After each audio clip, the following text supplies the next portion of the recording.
All right, so as revenue managers, one of the questions we get asked a lot by non-revenue managers is obviously, how do I get the best hotel rate? So today I'm going to be talking to you about some insider tips and tricks that we have and recommend.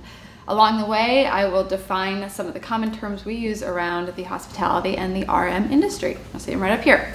So first off, I want to debunk the myth that there's one day or a day of the week or time of day to book the best rate.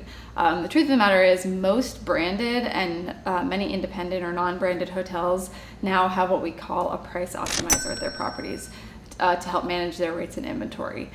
Sometimes these will update just once, but a lot of times they'll update several times a day, so there's no magic day or time of day that will result in the best rate, unfortunately. However, that brings me to my first tip, and this may seem kind of obvious, but if you see a good rate, book it. As I mentioned previously, most hotels are using price optimizers, so if you ever see a rate that is good, especially over a high demand night, book it before it changes, because there's a good chance it will change if there's a lot of people searching for that same date. If you don't book a non-refundable, you can always cancel and rebook it. My next tip, and some of my RM friends might get a little mad at me for this one, but book via what's called the package path. I'm not talking about what you might think of when you hear of the word package. That's more like a value-add package, like a romance package or something like that.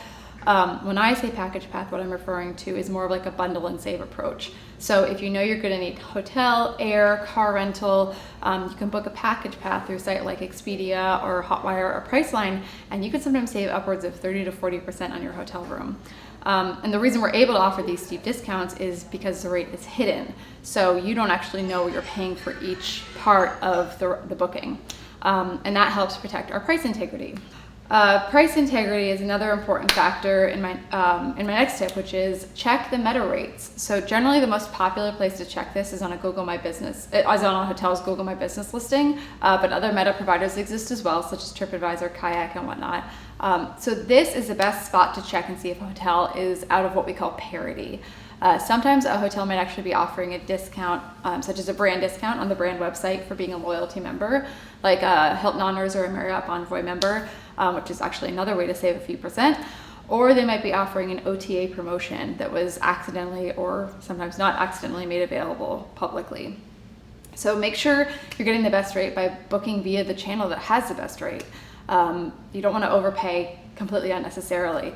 However, beware, there are a lot of sketchy providers out there that buy and sell hotel rooms. So if you've never heard of them before, it's best to probably avoid booking via those channels, just to avoid any issues when it comes time to stay at the hotel. You can generally always trust the big providers like Expedia, Booking, obviously the brand site, and just to name a few. And then finally, my last and final tip is take advantage of friends and family discounts. If you know someone that works in the hospitality industry, either in operations or sales or revenue management like us, especially for a brand, they can usually set you up with a pretty decent friends and family rate at any of the hotels within that brand that they are connected with, even many of the luxury brands within that brand. So you can generally save at least 10% and sometimes a lot more, and several of the brands have made the booking process for these really easy. So keep in mind, you sometimes will need an authorization form to book the friends and family discount, or especially when you're checking in.